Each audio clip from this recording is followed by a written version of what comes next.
Разы Қадашұлы, тарихшы, журналист.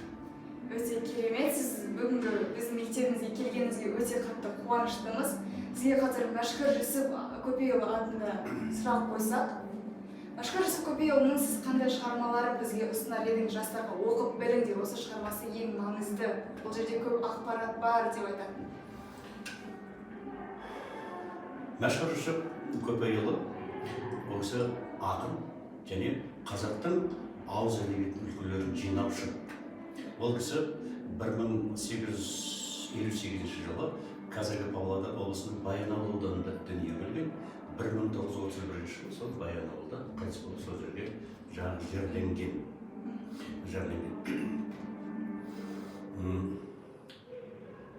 Мен 5 жасымнан бісміллә деп хат жазуды бастадым деп өзі айтқандай, 5 жасынан молладан оқып, өзінің сауатын ашқан. 1870-1875 жылдары Бұхара қаласындағы жоғарғы діни оқу орнын ойдағыдай бітірген. Мынау өнер білімге, әдебиетке де құмар болған. Сол кездерде жаңағы жоғарғы білім оқу орнында оқып жүрген кездің өзінде мынау Ертарғын, Қозыкөркеш, Баян сұлу секілді халық жырларын, шығыс елдерінің жаңағы қисса тасындырып жатқа қойған. Сондықтан да болар, ол кімде оталған? Сол білімпаздығына қарай, өзінің өнер білімге деген жаңағы бейімділігіне қарай, шығармаларының жұртқа танымдылығына байланысты ол кісі Мәшһүр Жүсіп деп аталған. Мәшһүр деген араб сөзінің қазақшаға аударсақ, бұл белгілі, танымды адам деген мағынаны жаңағы береді. Мәшекең 1875 жылдан бастап 1875 жылдары ауылда біраз жыл мектепте оқушы болып істеп, Дала уалаяты газетіне өзінің өлеңдерімен жаңағы мақалаларын жариялап тұрған. Халыққа танылуы сол кезден жаңағы басталады. Ал енді 1887-90 жылдары ол кісі Самарқан, Бұхара, Бұхара қалаларында болып, араб, парсы тілдерін жаңағы үйренген. Сонымен бірге шығыс жаңағы елдерінің жаңағы классикалық әдебиетіменен жеке танысқан. Сол кезде белгілі түрколог ғалым академик Радловпен танысағандағы сол кісінің мүмкін ықпалы болды ма?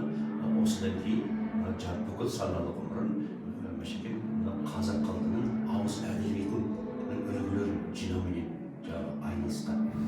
Мысалы, жар-жар, бата, ұлағат сөздер, аңыз әңгімелер, діни дастандар, мақал-мәтелдер, осының бәрін жинап, соның бәрін хатқа түсіп, соның бәрін істеп отырған, сол кездердің басылымдарда жариялап отырған. Мәшекең сол кезде, сол жаңағы 87-90 жылдардың аралығында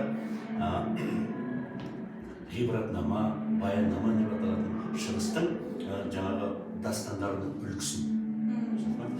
Сосын кейін жаңағы қисса батырлар жырларын жаңағы жинап, солардың барлығын естіген хатқа түсіріп, жаңағы келер ұрпаққа мұраға қалдырған.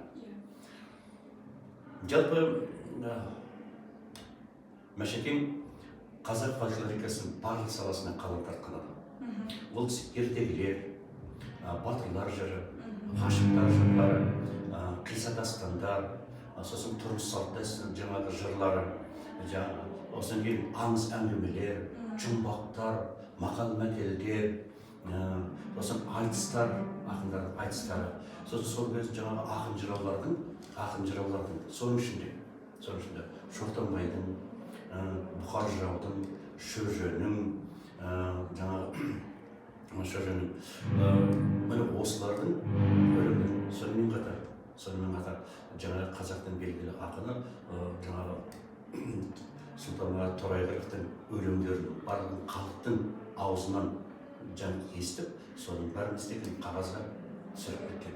Жалпы Мәшекең қазіргі қазақ фольклористеріне, қазіргі қазақ тарихшыларына қалдырған мұрасы орасан зор.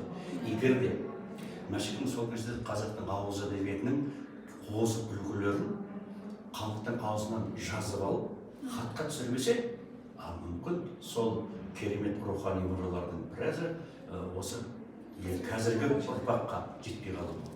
Қазіргі біздің тарихшыларымыз жетпей қалуы мүмкін. Қазіргі біздің жаңағы фольклористеріміз жетпей қалуы мүмкін.